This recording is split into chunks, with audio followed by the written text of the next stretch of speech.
Warning: the following program may contain material not be suitable for all audiences. Listener discretion is advised. The borders of space and time have opened once again, and transmitting from the mountains of West Virginia, it's time once again for Let's Find Out with Diego. The universe is waiting for you. Wake up and remember. On this episode of Let's Find Out, today we will dive deep into the fascinating worlds of myth and legend. We're not talking about traditional vampire lore, Dracula, or Anne Rice. Instead, we're journeying to Proxima Centauri B to explore the mind of our guest and his book, Planet of the Vampires. Forget Transylvania, we're going interstellar. All this plus more. Please welcome our good friend and author of the new book, Planet of the Vampires, Keith Evans. Keith, my friend, welcome back to Let's Find Out. Thanks for having me. Happily have you. I saw a link. Well, actually, no, I saw a social media post about Planet of the Vampires, and you sent me a link on my Instagram instant message, and like, I gotta check this out because Keith always write really good stuff. And now this is a second book related to vampires, but we're going to get into that here in a little bit because I think you're onto something here. Before we do that, I've been seeing a lot of videos of you. I know you keep busy. Every once in a while, you still send me some videos. You've been doing an awful lot of paranormal investigating so far because I see your meter. I see you have some equipment. So what have you turned up lately? Well, I've been doing paranormal research at the Magnolia Cemetery in Apalachicola, Florida. And this one little grave, it was fairly new. If they're fairly new, I usually don't do them unless they're like 1920 and before. But I was kind of drawn to this little grave, and I was getting some really, really high millimeter readings as far as milligauss for the electromagnetic energy. And it just said baby Page. And the death date was the same date as born. And I thought, that's sad. So I went ahead and did paranormal research there. And I also noticed between baby Page's grave within this family plot, the baby Page is right on the end of the family plot. There was only like room for maybe 4 or 5 people. And on the, between baby Page and the other tombstone, there was like a grayish white angel with the wings out, like it was flying, So, and at first I didn't even notice it. I was just looking at the tombstone and thinking about how sad it was that this little baby died on the same day he was born. And how the parents must have just been devastated. So anyway, I started asking questions. And one of the questions I asked, now this was right before I turned the Obelisk 5 on. And it's often been said that your first 2 words on the Obelisk 5 are just like an analyzation of the background of wherever you're at. And those words should not be taken very seriously. But sometimes I get words that are answering my question within the first 2. So the first 2 words were really nothing interesting. It just seemed to be more like analyzing of the actual environment from the Obelisk 5. But the third word that almost came back to back, all 3 words were kind of rapidly in concession. And it said Robert. And my question was, to baby Page, if he would have, it didn't really say he or she, but if they had lived, what would they have liked to have been called? And I got the word Robert. So, and I was so interested in that. And also my batteries on my C5 thermal camera went dead. So I did not get any thermal imaging of the angel, which was yellow. It was the warmest thing in the frame of my C5 camera. It was yellow. even though yellow for that day, since it was cool out, it's probably no higher than in the 70s, 74, 75. It was the same temperature. It was the warmest thing in my frame. And what the C5 does, C5 thermal camera does, if the hottest thing in your picture frame that you're looking at, your sight vision on your screen is 75, then that will be yellow or white, which is your hottest color. And then whatever is coldest in your frame, say like the tombstone, the shiny part on the rim of the tombstone is like 64. And that's the coldest. And that will be a dark purple, if not kind of like blue. So that's your colder colors. So anyway, I didn't get any of that for the actual Paranormal Short Session 39 that I put on my YouTube channel called Paranormal Short Sessions by Keith Evans. So I wanted to go back there and at least do a walkabout and walk by the grave and see what I picked up. So this time when I walked by the grave a week later for Paranormal Short Session 40, which is a walkabout, and I call it the walkabout with David or David Page, Robert Page. I'm sorry.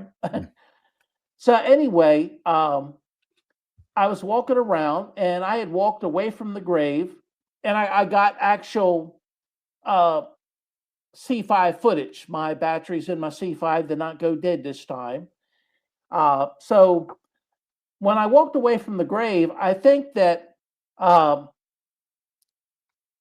Robert Page was walking with me because I'd asked a question, what is your name? That's one that I like to ask because I feel that you get the same ghosts of spirits when you go back to the same place that are keeping an eye on you. They just may not chime in. They might let somebody else talk and they just watch or listen. So when I asked, what is your name? I got two words that seemed to be, this is when I first turned the Obelisk 5B on. And I got two words that seemed to be the background registering with the Obelisk 5 that didn't seem to be an intelligent answer. But the third word was PAGE, Page, which was the last name of the baby on this tombstone. And it also was I took a little video of the family plot, which is PAGE, Page. So that's 2 weeks in a row. I at least got one intelligent answer from the Obelisk 5B. And I also got numerous electromagnetic readings on my Mel meter, which shows that there's paranormal activity going on because there's no electricity. This is a large graveyard, and there's no electricity running back through there, and there's no electrical wires. There's nothing that could trigger the Mel meter to read any type of electromagnetic energy. It'd have to be some type of geology event going on where it's picking it up from the magnetic impulse coming from the earth, or it's paranormal coming from a ghost or spirit or something we just can't identify yet, which I thought was just gonna cause viewers to go wild. And believe it or not, the last 2 weeks viewership has not been that great on YouTube, so I don't know what's going on.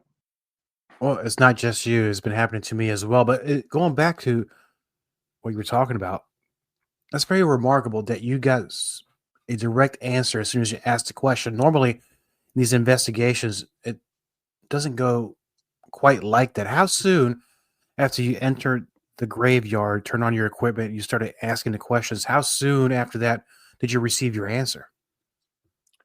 Well, the bottom line is I'm one person and I do my paranormal research alone.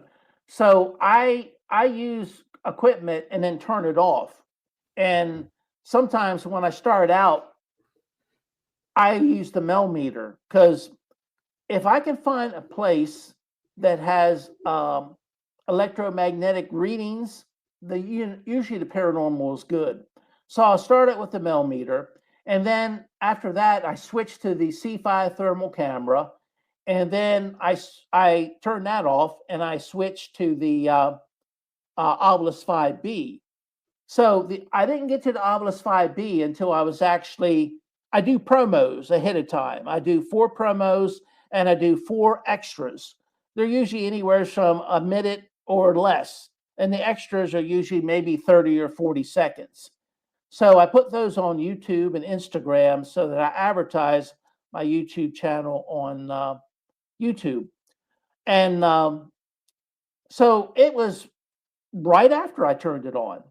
When you first turn it on, like I say, I asked a question before I turned the Obelisk 5 on, because ghosts and spirits, they're in the atmosphere, they're in the environment, so they don't need to listen while the Obelisk 5 is on. So I asked a question, turn the Obelisk 5 on. The first 2 words the Obelisk 5 gives you is kind of like a piece of equipment initializing before it actually can be accepted as a ghost or spirit. That's what they used to say. Sometimes I get intelligent answers within the first 2 words. Sometimes I only get 1 word. So, but this time it looked like I got the first 2 initializing words, which didn't really answer my question at all. They weren't names. I think one was STND, like Stan. So it could have been someone saying, my name is Stan. And if they're a bad speller like me, thank God for spell check, I mean, maybe it was a name. And I was spending my time on that because when I get a name, I usually thank you, Stan, for giving me your name. Because I figured, hey, it could be Stan, give the benefit of the doubt, and not standing up like you're standing instead of sitting or laying down. And then I looked further and I had another word, which definitely wasn't a name, the second word. Third word was Page, Page. And that was the last name of the baby who passed away on the same day that they were born. So I knew that that ghost of spirit was still, at least around me to ask questions. And I think that's pretty cool when you have a baby that passed away in 1948, and they're still monitoring their grave, and they're still. I believe in reincarnation, so I don't think everyone who passes away stays a ghost of spirit forever. I think a lot of people who passed away maybe in 1948 might be reincarnated and living today. Maybe not as a person, and maybe not on this planet, but there's some place in the universe reincarnated and living as something. It could be a bird or an animal or even a fly, who knows. But so anyway, I still feel that Baby Page is still in a spirit form and that he still monitors his grave. So that's pretty cool. Maybe Baby Page is not ready to cross over yet. It's got some work to do. Still on this plane of existence, perhaps. Well, I think ghosts of spirits can go and come from the afterlife to here. I think they're free to do that. I really don't feel there's any crossing over and you're not coming back. It's like, to me, it's like a 2-way road and they can go and come as they like. Once we pass away, all we are is electromagnetic energy, and electromagnetic energy can go almost the speed of light. So they can travel great distances very fast. If a ghost or spirit sees me driving towards the graveyard, they could probably be there in a matter of seconds, no matter how far away they are, if they're traveling the speed of light. And they probably wait and see if I come their way. And if I don't, they probably move on. If I do, they're ready to give me some intelligent responses to my Obelisk 5B. But that's the first time in a long time that I've really got direct answers that were intelligent responses 2 weeks in a row from the same tombstone area and the same person and name that I've identified as Robert Page. And during the course of your investigations, if you don't mind me asking, Keith, because I think we talked about this right before we started, you go out there and do this by yourself.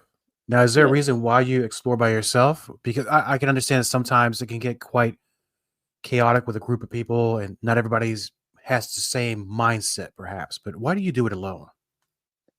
Well, I do it alone because I think it allows the ghosts and spirits to feel comfortable. I don't think the Ghosts and Spirits like a big production company and cameramen and producers. I don't think they want to be treated like a sideshow.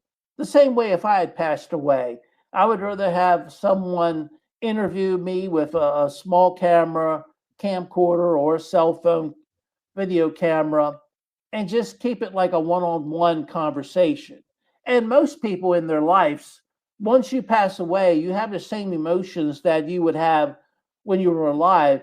There are very few people that want to be in a crowd or feel comfortable talking in a crowd or in a situation where there's more than one person.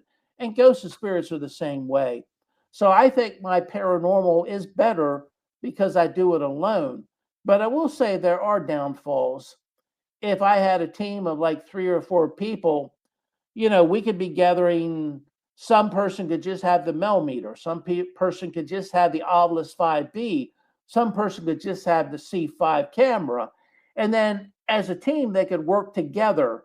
Uh, and you could have footage from more than one location. Like, say, if I have a camera going, another person could have a camera going 180 from me. So not only are you seeing in one situation what and who I am talking to or what and who I am facing, but you would see me as I'm facing that tombstone or that full grave cradle. And so it would be nice. And, it has its positive to have more than one person there.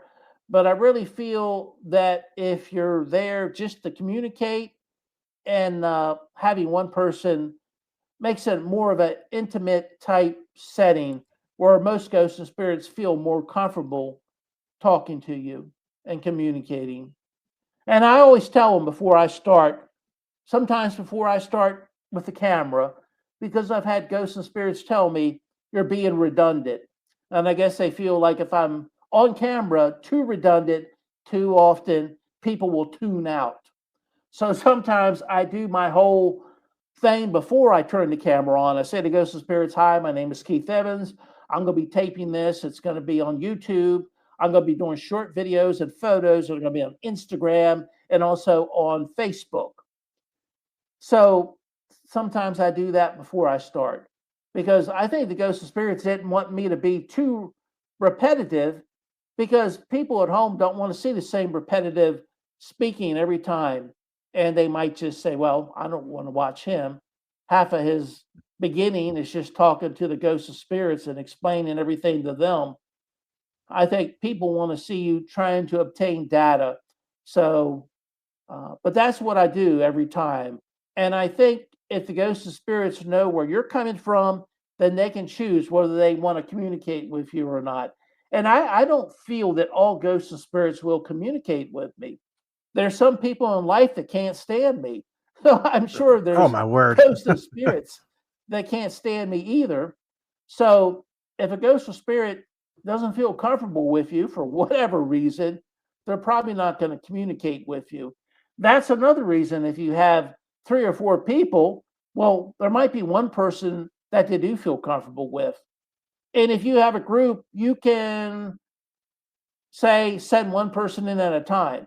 You don't have to have everyone there at the same time, even though there are advantages to having everyone there at the same time, because then you could get, say, if you're there for an hour or you're videotaping for an hour or a half hour, I find for YouTube, your videos that are 20 to 15 minutes will get more views than your videos that are longer.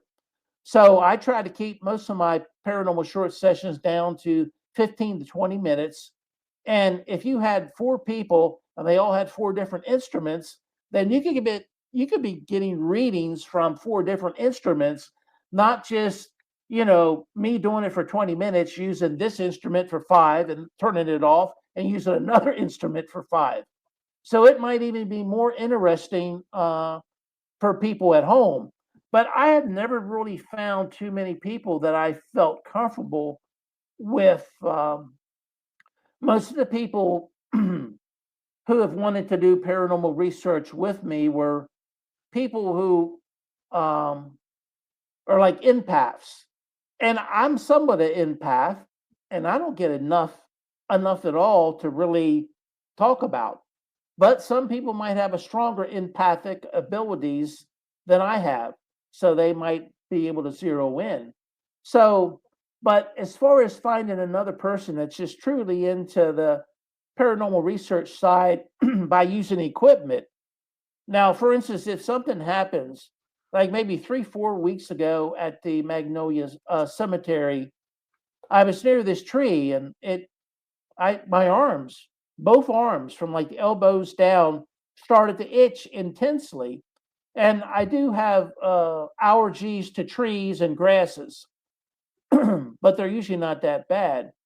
And I thought, well, maybe this tree had some type of poison or something that was releasing pollen that might have just landed on my arms and itched really bad. So if I pick something up like that, it's probably not empathic. It's not just something that is, picked up in my mind. It's something physical that's going on. So if something like that happens, then I let the whoever's watching on YouTube know about it. But I feel that is less reliable because it's not an instrument that's picking it up. It's me. And anyone off the block could just claim something is happening, something is touching them, something's grabbing my foot, something's this, something's that. You could just make that up if something gets boring. But I'll go ahead and I'll document it because my arms were itching more than they would ever itch if I had allergies. My allergies are mainly around my eyes, my eyebrows, my forehead, and the top of my head. And it'll just itch like you know what, but never my arms. So I found that to be interesting. And I actually went back a second week and I had the same thing happen, but not as strong. And I think a lot of times the electromagnetic energy of the ghost or spirit, that itching might just be their electromagnetic energy being very close to my arms. Ghosts and spirits are just, they were living people at one time. And if you're happy to see someone, you'll go over and shake their hand or whatever. So maybe this electromagnetic energy of this soul who's a person who's passed away was just coming over and shaking my hand. And maybe that's what caused my hands and my arms below the elbow to itch. So, and a lot of times that the ghosts and spirits know that their electromagnetic energy is having this effect upon you, they might try to lessen it so you don't itch so much. So the second week in a row, I went back to that location and I had the itching, but not as intense. And I think at that point in time, I was just doing a walkabout, so I didn't stay near the tree during the whole paranormal short session. I moved on. So, but it would be interesting to see if you had 3 or 4 people in the group, does that happen to everybody? And when they walk away from the tree, does the itching stop? For me, the first time, once it started itching, it pretty much itched during the whole paranormal short session, which might have been maybe 25 minutes at the longest. The second time I was there, it started itching when I walked up to the tree. And then when I walked away, it quickly stopped. I'd say at least 5 minutes later, no itching of the arms at all. So, which was good because I don't like to itch. Nobody does. You just answered my question. I was going to ask you how long did that allergic reaction last? If you take any medicine, but it seemed like it went away once you left far away from that tree. Yeah. So, I mean, that's good on you actually, because I'd hate to something like that to last a long time. I hate allergies; they're terrible, and And I really just have. it may have not been an allergy. It might have just been the electromagnetic response that my body had to having the ghost or spirit close to you. Because a ghost or spirit, what I call a soul, SOUL, is just a small pocket or package of electromagnetic energy. Very small, smaller than the human eye can see. So when that is close to your arm and, trying to shake your hand like a human being would, even though, ghosts or spirits can't really physically interact with you too much, like to actually shake your hand. But I think that's what caused the itching. Had it been more um, allergic reaction for grass and pollens or tree pollen, I think it would have lasted longer than what it did. So I think it was caused by the ghosts and spirits. And I don't think it was caused to be negative. I know a lot of people think if something goes wrong and it itches them or touches them, that it's trying to hurt them. I don't think it was that at all. I think every ghost and spirit brings their own electromagnetic energy and their own way of interacting with human beings. And if you just let the ghost and spirit know that that's causing my arms to itch, they'll back off enough so that that doesn't happen, especially if they want to talk to you and want you in the area.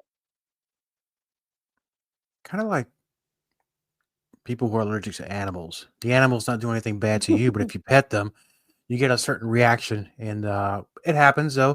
But no, I'm glad everything turned out okay. And now with the topic of your second book, and I know we're going to backtrack a little bit because I know this is the second book in relation to this subject that we're going to talk about.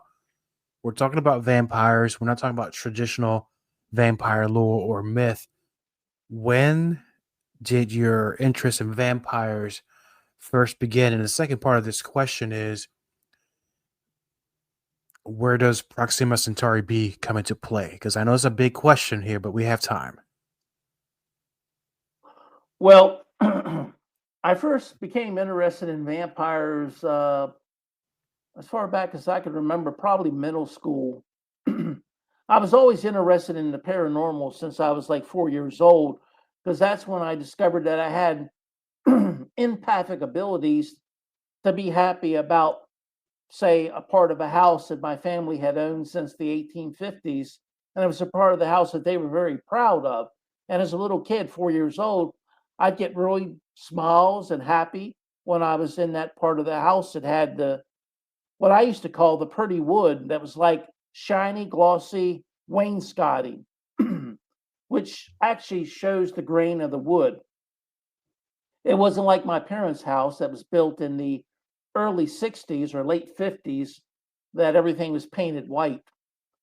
So, but anyway, when I was in middle school, there was a British sitcom on in the afternoons when I got home from school, and it was called Dark Shadows. And it was all about a vampire. At first, it branched out into other areas, but Barnabas Collins was the vampire, and he was kind of like a hero to me. Most little kids or most young kids, pre teenagers, they either like Batman or Superman or whatever. And I liked Barnabas Collins. He was like my superhero. So I had thought about that ever since I was in middle school. How does a vampire do what they do? How do they transfer their thoughts and feelings directly into your brain, and also understand what you're thinking and feeling?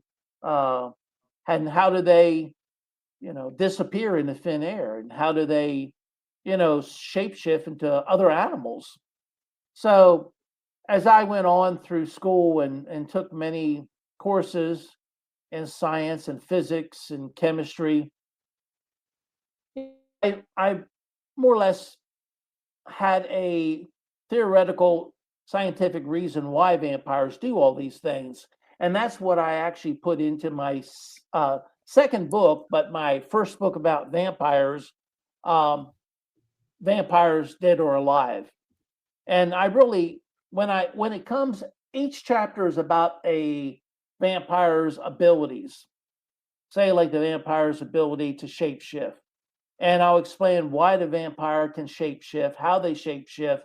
And I'll also look at, is that more like a person who's alive or a person who's dead? And really, to be able to shapeshift really has nothing to do with a human being alive or being dead. So it'd be none of the above. But I look at how they can shapeshift through bending space and time and going back to a time. I believe in reincarnation. So they go back to a time where they were, say, a coyote, and then they can shapeshift and turn into a coyote because just their person, they bend time and space for just their physical body, so that they can go back to a time when they were a coyote, and then they instantaneously turn into a coyote. And it takes a lot of force and a lot of energy to do that. You'd almost have to have a very small, dense black hole that you could utilize, And I just think it's one of those groundbreaking books that no one else has ever talked about or ever tried to explain how a vampire do what they do. And I thought that should be something that everyone who's in paranormal would enjoy. So, now what was your second question? No, I was definitely. I think you were getting right to that. Well, Proxima Centauri B. Where is that located? Okay, that's the second book. My theory is that vampires originally come from, maybe not all of them, but most of them came from Proxima Centauri B, and that was a planet that was discovered in 2016 by scientists, and it is its host planet is Proxima Centauri, and that is a red dwarf. And the red dwarf planet, it's very close to the red dwarf planet, but it's still in the inhabitable zone where people could live. But they theorize that it's so close to the red dwarf planet that it's probably tidal locked with its host star, Proxima Centauri. So that means that its one day is approximately 1 year, because one side of the planet is always facing the star. So that side of the planet is going to be super hot, and the other side of the planet is going to be super cold.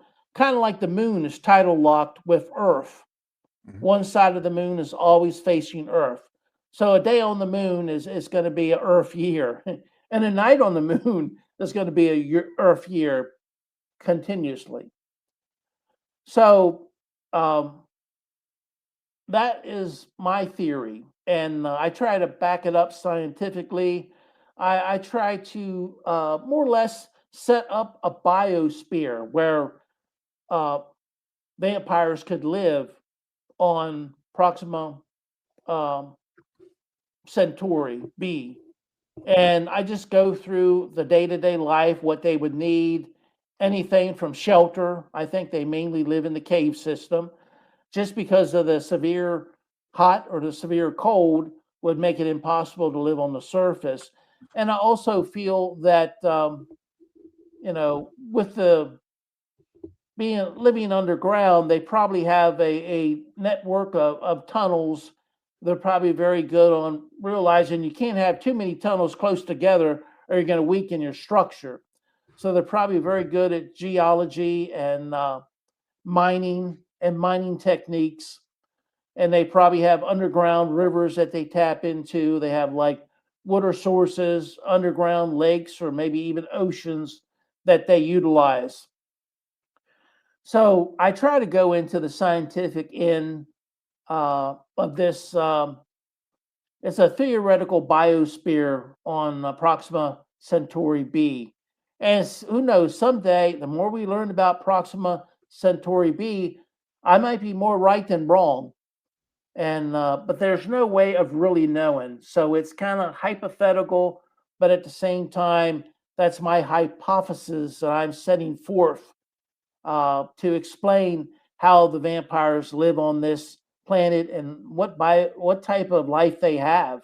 Living in the cave, I'm sure they have all types of artificial light so that their eyes can still function properly, because most cave animals live in total darkness and usually don't have sight, but have the ability to feel thermally, kind of like my thermal camera looks at something and gives you a color code for how hot or how cold it is.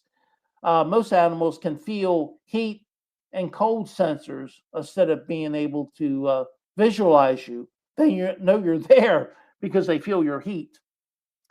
So I look at many aspects of the vampire's life on Proxima Centauri, and I got the third book and the second book about vampires is available on Amazon ebook, Kindle ebook, and Amazon is available both paperback and hardback. And the hardback has some really interesting photos where I theorize that they'll have a lot of really nice aurora borealis type situations like we have at the North Pole, because all of the a red dwarf gives off a lot of solar flares, and that puts a lot of charged ions into the atmosphere of Proxima Centauri B.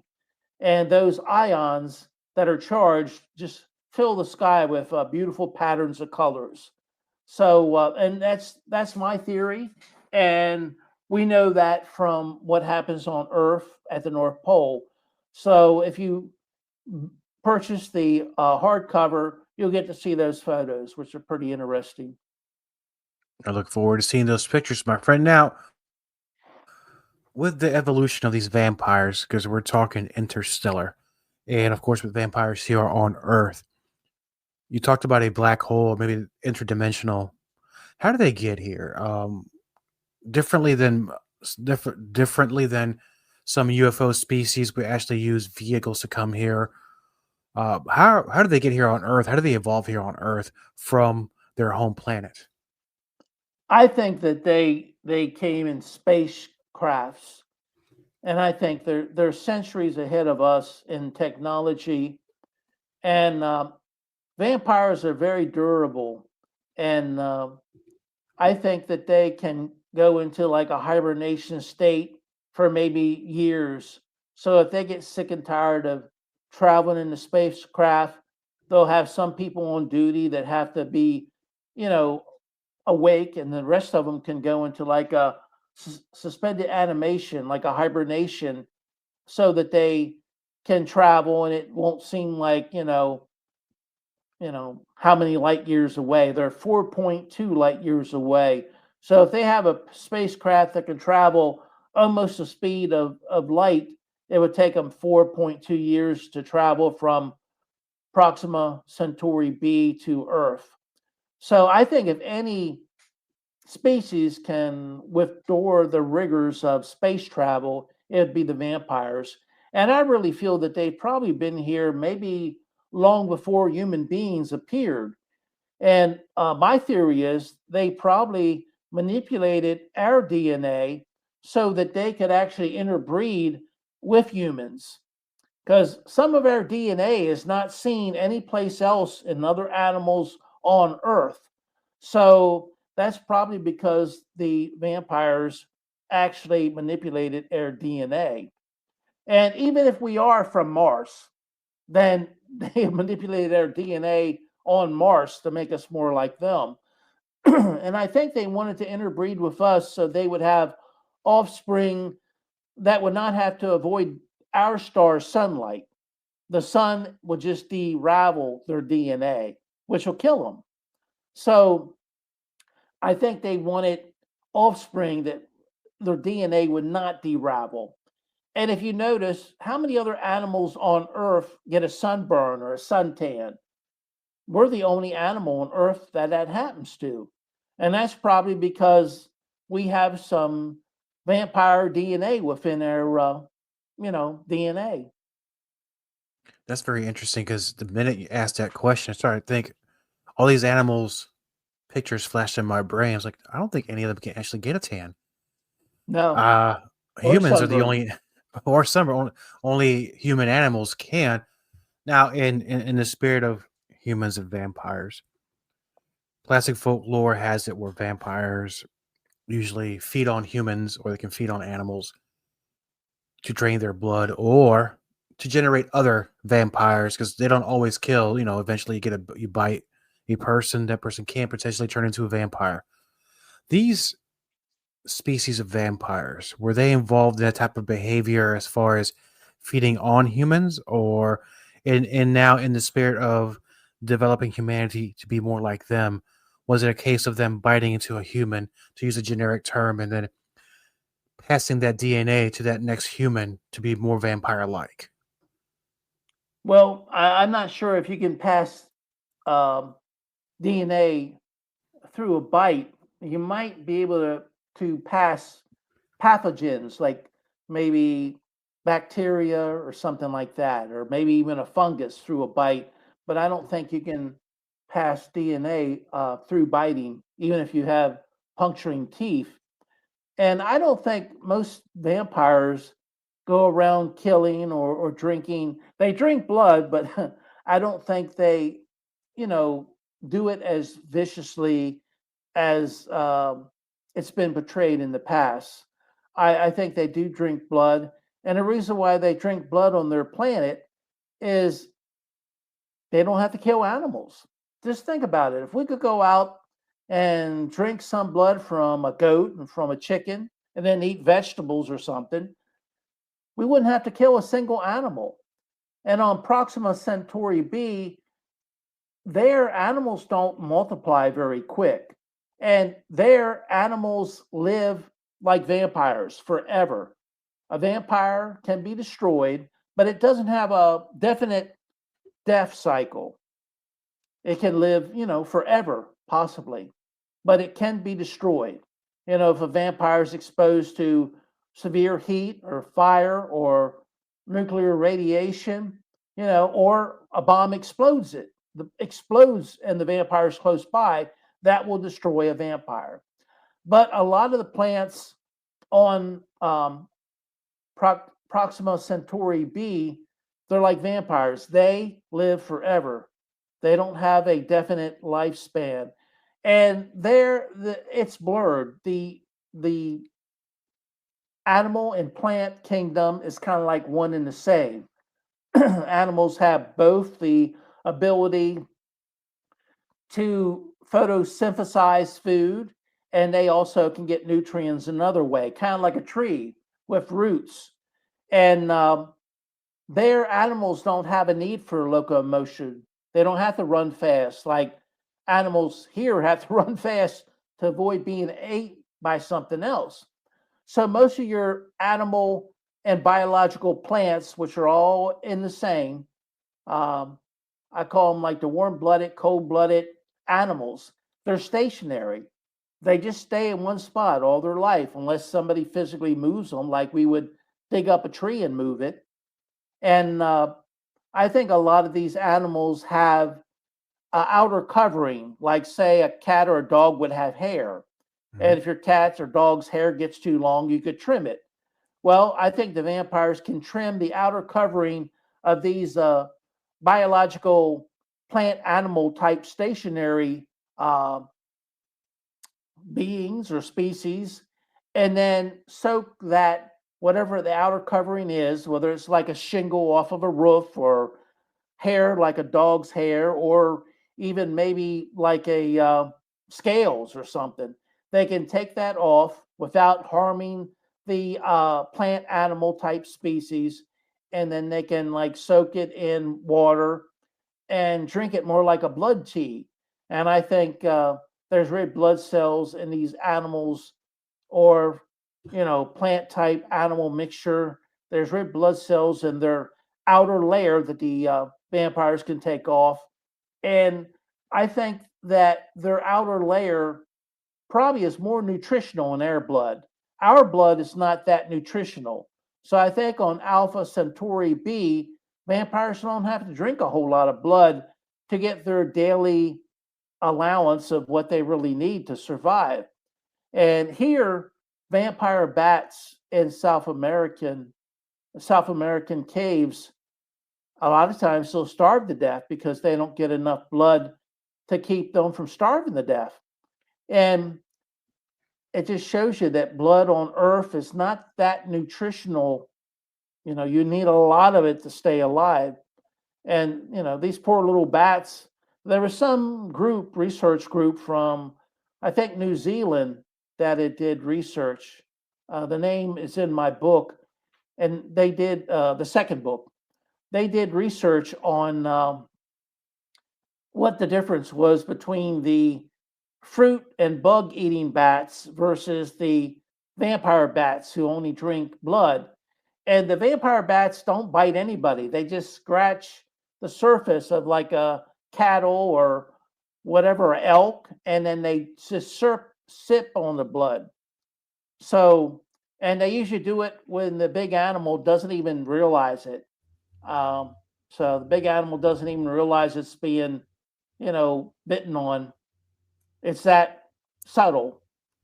So, but they saw that the difference between the DNA allowed a vampire bat to be able to drink blood without having to taste the strong iron taste, that blood is just full of iron. And they also found out that there were either changes in the DNA or missing DNA, which allowed the vampire bat not to be able to have the taste receptors to find iron to be, horrible and not good tasting. And also, the vampire bats had a lining to their intestines within their stomach, which would actually filter out the iron within the blood that they were drinking, that the fruit and bug eating bats did not have. And that would allow them to dismiss the iron through number two on a regular basis. And if you get too much iron in your system, it would kill a bat. So they have to filter that out, and they do. And I'm sure vampires have the same abilities, especially if they're drinking human blood on Earth. Now, blood might be a little bit different on Proxima Centauri B, because here, air blood to bond with oxygen has hemoglobin. And the hemoglobin molecule is more or less has iron in it that bonds with our oxygen. So, there might be different blood on Proxima Centauri B where iron is not the molecule that bonds with oxygen. And if that be so, then maybe some of the vampires don't have to have a special lining to their stomach that filters out the iron that they drink, or when they drink blood. So, very interesting because you mentioned the feeding difference between their home planet and ours. Could it be then, since they were able to live almost forever on their planet, once they came on Earth, did the aging process begin? Because kind of Earth is a little more polluted, I would assume, than their planet. I don't think the aging process has anything to do with Earth. I think it has to do with the biological animal or biological species. So no matter where they're at in the universe, they still won't age. And that's the reason why vampires have to move away, because if they stay in one spot too long, you would say, well, God, that guy looked 50 when I was 5, and now I'm 65 and I look older than he does. They can't live in the same spot too long. It'd be a dead giveaway. They have to move to either a different country or a different location and start over as somebody else. That might be rough to do in the United States, since you have the Social Security cards and you have the fingerprinting and all, because you're going to have the same fingerprinting as that guy that died 200 years ago. If they still, now such a thing, a country would only probably keep a dead person's fingerprints on file for so long, and then they'll probably get rid of them. So then you can reappear in that country if you know that for sure. Never get in any problems with the law, but there's different reasons why you can be fingerprinted. When I went for my secret clearances, I had to be fingerprinted. So there's different reasons why a person can be fingerprinted and not really, break the law. So a vampire would have to avoid that. Otherwise, it'd be a dead giveaway. If your fingerprint's not in the system, then you can kill yourself off and reappear someplace else very easily. Yeah, I guess you can do that. I think there was a famous singer from the 80s whose husband faked her own death. I don't know why that came up, but we won't talk about that right now. But I think he eventually popped up 30 years later. I don't know how Well, he did I, that, but I that's a didn't whole different I show. didn't know who that was. Well, I'll tell you Somebody said Elvis offline. Presley did the same thing. You know, I believe that part though. I'm not gonna lie to you. But now, not to give away any more about the second book. Now that you're done with this book, it's been released now here in the last few months. Are you going to continue writing about vampires? Or are you going to veer off to something different? I don't know. Right now, I'm thinking about trying to publish on Smashwords and Barnes and Noble because I hear that they have a free publishing service. So I'm thinking about that. I'm also working on my equipment to try to do uh, more paranormal research. I'm having problems with my older camcorder, which I mean older, 2018, 2019, and trying to download the photos. It seems like with the newer computers, you have to get a special, I think it's DC MI cord so that you can download directly onto your laptop and be able to save it directly from the camcorder. Otherwise, you can look at it, you can view it, but you can't save it. So I've been working on all that. So if I do get a chance to go to a live location and do paranormal research, I'll be able to use, my